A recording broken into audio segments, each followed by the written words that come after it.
तमाम পৃথিবীর সব কিছুর চাইতে বেশি ওয়ান্নাসি আজমাইন, যা কিছু পৃথিবীতে আছে সবচাইতে বেশি আমি নবীকে তোমার ভালোবাসতে হবে। এই ভালোবাসাটা ইমানদারের ইমানের দাবি।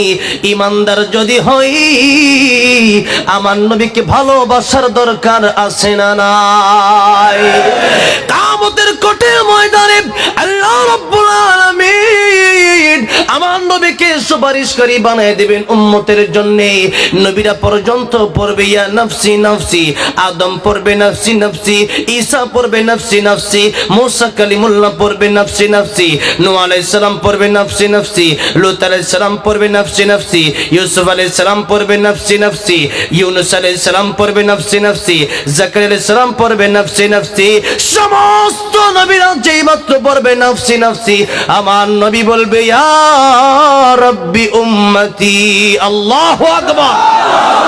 রহমাতুল লিল আলামিন নবী কোরআনে প্রমাণ, আশিক বিনে কে বুঝিবে আমার দয়ার নবীর শান। রহমাতুল লিল আলামিন নবী, রহমাতুল লিল আলামিন নবী কোরআনে প্রমাণ, উম্মত বিনে কে বুঝিবে আমার দয়ার নবীর শান। ভাইজান খারাপ লাগতেছে? খারাপ লাগতেছে না ভালো লাগতেছে? কোরআনের কথা, রাসূলের কথা, ইসলামী সঙ্গীত শুনবেন, নাত রাসূল শুনবেন, হামদে বাড়ি তারা শুনবেন, গান বাজনা শোনা যাবে না। এই যে গজলগুলো বলতেছি এগুলো শুনলে কি কোনো ক্ষতি আছে? এগুলো শুনলে খালি লাভ আর লাভ। আমার নবীর প্রতি ভালোবাসা বাড়ে, আমার আল্লাহর প্রতি ভালোবাসা বাড়ে।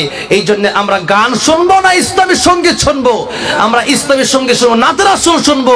আল্লাহ কবুল করবেন না, আমিন।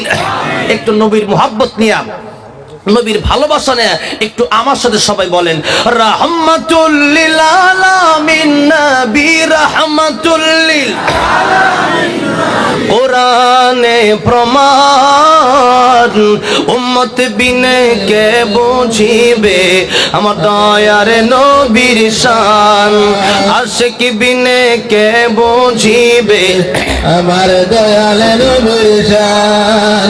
নবী আমার মদিনারে বলবো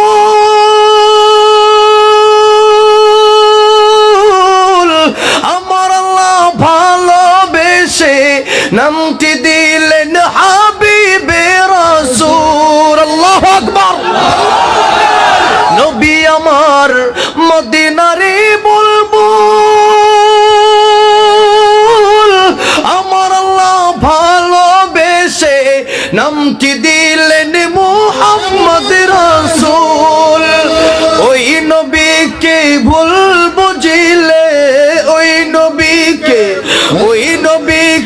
ভুল বুঝিলে থাকবে না ঈমান, উম্মত বিনে কে বুঝিবে আমার দয়ার নবীর শান, আশিক বিনে কে বুঝিবে আমার নবীর শান।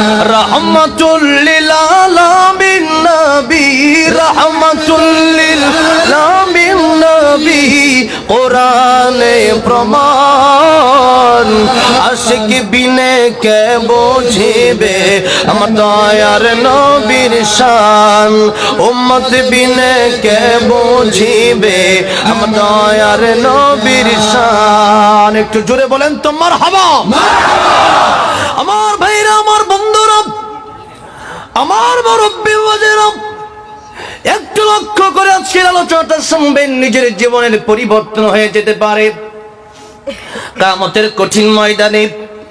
যে বাপ মায়ের জন্য নিজের জীবনটা দিয়ে দিতে পারি, যে বাবা মা সন্তানের জন্য নিজের রক্তকে ঘাম করা টাকা দিয়া পড়ালেখা করাইয়া বড় বানাই, সেই বাবা মা পর্যন্ত কিয়ামতের কঠিন ময়দানে আমার জন্য আপনার জন্য কাজে আসবে না। আমার নবী যে আল্লাহর কুদরতে পায়ে সিজদায় পড়ে যাবেন, আর আমার আল্লাহকে ডেকে বলবেন, আল্লাহ তাআলা আজকে আমার জন্য আমি কিছু চাই না। আমার উম্মত একটা উম্মত যতক্ষণ পর্যন্ত জাহান্নামে থাকবে, জান্নাতে না যাবে, আমি নবীজি ততক্ষণ পর্যন্ত জান্নাতে যেতে চাই না। আল্লাহু আকবার। তাহলে সেই নবীকে জীবনের চাইতে বেশি ভালোবাসার দরকার আছে না নাই? কারণ যেই নবী এই জীবনে কাজে লাগলো, যেই নবী পরকালীন জীবনে কাজে লাগবে, সেই নবীকেই তো আমাদের ভালোবাসতে হবে। জোরে কোন কথা ঠিক না বেঠিক? এই জন্য নবীকে ভালোবাসবেন তো কেমনে বাসবেন? নবীজিকে ভালোবাসতে হলে নবীজির আদর্শ আমাদের গ্রহণ করতে হবে। পরকালে যদি সুখী হতে চান, পরকালে যদি জান্নাতের বাগানে থাকতে চান, পরকালে যদি আমার আল্লাহর আরশের নিচে ছায়া পেতে চান, আমার নবীর হাতে হাউজে কাউসারের পানি পেতে চান, তাহলে আমার নবীকে জীবনের চাইতে বেশি ভালোবাসার দরকার আছে না নাই? এবার আসেন, আবু বকর সিদ্দিক রাদিয়াল্লাহু আনহু বলল, নবীজি গো, তাহলে একটা কথা আপনি শুনেন, আমি আল্লাহর কসম করে বলি, আপনার কাছে যেদিন থেকে কালিমা পড়ে মুসলমান হয়ে গেছি, বাড়ির কথা আজকে মনে করে আমি কাঁদবো কেন? বাড়ির কথা তো পরের কথা, আপনার সাথে আসতে পেরে আমি আবু বকর মহা খুশি। ইয়া রাসূলুল্লাহ, ইয়া হাবিবাল্লাহ, ওগো নবীজি, কিন্তু আমি কাঁদি কেন? তার কারণটা আপনাকে আমি এখন বলে দেই। আমার কান্দার কারণ হলো, আপনি যখন ঘুমায়া পড়েছেন, আমি একটা গর্ত পা দিয়ে ডেকে রেখেছিলাম, আপনাকে সাপটা যেন কষ্ট না দেয়। কিতাবের মধ্যে লেখে ওই সাপটা আমার নবীকে দেখার জন্য পাগল করা হয়েছিল, কারণ ঈসা আলাইহিস সালামের একটা কথা ওই সাপটা শুনতে পেরেছিল। আল্লাহু আকবার। এই সাপটা আমার নবীকে দেখার জন্য পাগল করা হয়েছিল, এই জন্য আবু বকরের পায়ের মধ্যে কামড় পর্যন্ত দিয়েছে। কথা লম্বা নয়, ঘটনা অনেক লম্বা, সেদিকে আমি যাব না। এবার আমার নবী আবু বকর সিদ্দিক রাদিয়াল্লাহু আনহুকে ডেকে বলল, রে আবু বকর, তাহলে তুমি কান্দো, এই না কান্না করে আমাকে যদি তুমি একটু আগে ডাক দিতে তাহলে তো ভালো হতো। আমার ভাইরা, আমার মুরব্বি ওজির আবু বকর সিদ্দিক কি জবাবটা একটু লক্ষ্য করে শুনুন। আমরা তো জিলাপি খাওয়ার আশিকই, আমরা অনেকে আশিক হয়ে থাকি। নবীকে ভালোবাসি বলে বলে আমরা জিলাপি খেতে চাই, বিরিয়ানি খেতে চাই, আমরা টাকা গুনতে চাই, কিন্তু আসল ভালোবাসা এই ভালোবাসা না। আসল ভালোবাসা হলো আমার নবীর জন্য জীবন পর্যন্ত দিয়ে দিতে হবে, আমার নবীর জন্য শহীদ হয়ে যেতে হবে। কিন্তু আমার নবীকে গালি দেওয়া হবে একটা মুসলমান যতদিন বেঁচে থাকবে, কোনোদিন আমার নবীর বিরুদ্ধে কথা বললে আমরা সইতে পারবো না। জোরে কোন ঠিক না বেঠিক? আমার ভাইরা, আমার মুরব্বি ওজির আবু বকর সিদ্দিক কি বলে, ইয়া রাসূলুল্লাহ, ইয়া হাবিবাল্লাহ, আল্লাহ যদি কিয়ামতের কঠিন ময়দানে আমি আবু বকরকে জিজ্ঞাসা করে, আবু বকর রে, তোমার জীবনের দাম, তোমার জীবনের দাম বেশি না আমার নবীর, আমার হাবিবের গুমের দাম বেশি? আমি তখন অবশ্যই জবাব দেব, আমার জীবনের চাইতে বেশি, আমি আবু বকরের জীবনের চাইতে বেশি আমার নবীজির ঘুমের দাম কোটি কোটি গুণ বেশি। ইয়া রাসূলুল্লাহ, ইয়া হাবিবাল্লাহ, আমার আল্লাহ যদি জিজ্ঞাসা করে, আবু বকর, তাহলে তুমি আমার নবীর ঘুম কেন ভাঙালে? ইয়া রাসূলুল্লাহ, কিয়ামতের কঠিন ময়দানে আল্লাহ রাব্বুল আলামিনের কাছে আমি আবু বকর জবাব দিতে পারবো না। ইয়া রাসূলুল্লাহ, ইয়া হাবিবাল্লাহ, এই জন্য আমি আপনারে ডাক দেই নাই। আমার নবীজি তাকায় দেখে ব্যথা, যেই জায়গায় সাপে কামড় দিয়েছে, যেই কথাটা বলার মূল উদ্দেশ্য, সেই কথাটা একটু লক্ষ্য করে কান লাগান। এবার আমার নবীজি একটু লালা মুবারক, থুতু মুবারক নিল, নিয়ে যেই জায়গায় সাপে কামড় দিয়েছে ওই জায়গায় আমার নবীজি থুতু মুবারক লাগাইতে দেরি, সাপের বিষ পানি হইতে একটা সেকেন্ড দেরি না।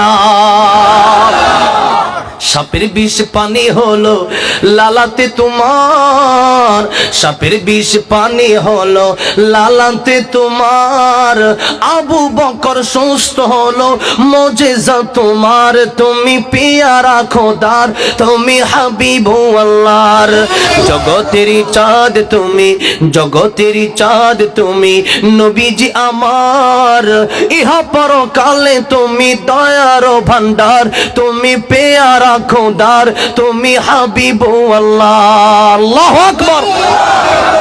দ্বিখণ্ডিত চাঁদ হলো, দ্বিখণ্ডিত চাঁদ হলো ইশারায় তোমার, দ্বিখণ্ডিত চাঁদ হলো ইশারায় তোমার। কাফির মুশরিক মুসলিম হলো মুজিজা তোমার, তুমি পেয়ারা খোদার, তুমি হাবিব আল্লাহর। জগতেরই চাঁদ তুমি, জগতেরই চাঁদ তুমি নবীজি আমার, ইহা পরকালে তুমি দয়ার ভান্ডার, তুমি পেয়ারা খোদার, তুমি হাবিব আল্লাহর। কল সুবহানাল্লাহ। আমার নবীজির যে থুতু মুবারক দিয়া সাপের বিষ পানি হয়ে যায়, ওই থুতু মুবারক কি পৃথিবীর শ্রেষ্ঠ মেডিসিন ছিল কি ছিল না? একটু আওয়াজ দিয়ে বলেন, পৃথিবীর শ্রেষ্ঠ মেডিসিন ছিল কি ছিল না? এবার নবীজি তার কাটা হাতটা নিলেন, মনে আছে তো কথা? নবীজি কাটা হাতটা নিলেন, কাটা হাত নিয়ে এবার ডেকে বললেন, দাও তোমার কাটা হাতটা আমার কাছে দাও। সুপার গ্লো দিয়ে যেমন প্লাস্টিক লাগায়, সুপার গ্লো দিয়ে আঠা দিয়ে যেমন প্লাস্টিক জোড়া দেয়, এবার আমার নবীজি হাতটাকে লালম্বরক নিয়ে সুপার গ্লো আঠার মতো এভাবে লাগাচ্ছেন। যেই মাত্র তার হাতটা লাগায় দিছে, আগের চাইতেও দ্বিগুণ শক্তিশালী হাত তার হয়ে গেছে। আমার ভাইরা, আমার মুরব্বী ওয়াজিরা, ইহুদি যেই মাত্র এই মুজিজাগুলো দেখলো, ইহুদি চিন্তা করে এত সুন্দর চেহারা, এত সুন্দর চরিত্র, এত সুন্দর মুজিজা, কুয়ার পানি যার কথা শুনে, কুয়ার বালতি যার কথা শুনে আমার হাত যার থুতু মোবারকের মাধ্যমে আগের মতো সুন্দর হাত হয়ে যায়, অবশ্যই তিনি রহমাতুল লিল আলামিন হবে, অবশ্যই তিনি মহামানব হবে। এর চাইতে ভালো মানুষ পৃথিবীতে আর কেউ থাকতে পারে না। ওগো নবীজি, ইয়া রাসূলুল্লাহ, ইয়া হাবিবাল্লাহ, আমারে আপনি কালিমা পড়ায় দেন, লা ইলাহা ইল্লাল্লাহ, লা ইলাহা ইল্লাল্লাহ, লা ইলাহা ইল্লাল্লাহ, লা ইলাহা ইল্লাল্লাহ, লা ইলাহা ইল্লাল্লাহ, লা ইলাহা ইল্লাল্লাহ, লা ইলাহা ইল্লাল্লাহ, লা ইলাহা ইল্লাল্লাহ, লা ইলাহা ইল্লাল্লাহ, লা ইলাহা ইল্লাল্লাহ। যার দিলে আছে আল্লাহর ভয়, আল্লাহ আল্লাহ সব সময়, যার দিলে আছে আল্লাহর ভয়, আল্লাহ আল্লাহ সব সময়। দুনিয়াদারে ভালো লাগে না, আহার নিদ্রা ভালো লাগে না, ভালো লাগে শুধু ইল্লাল্লাহ, লা ইলাহা ইল্লাল্লাহ, লা ইলাহা ইল্লাল্লাহ, লা ইলাহা ইল্লাল্লাহ, লা ইলাহা ইল্লাল্লাহ, লা ইলাহা ইল্লাল্লাহ, লা ইলাহা ইল্লাল্লাহ, মুহাম্মাদুর রাসূলুল্লাহ সাল্লাল্লাহু আলাইহি ওয়াসাল্লাম। আমার ভাইরা, আমার মুরব্বী বাবাজিরা, যেই কথাটা আমি বলতেছিলাম, তাহলে আমার নবীর চাইতে সুন্দর চরিত্র পৃথিবীতে কারো হতে পারে নাকি?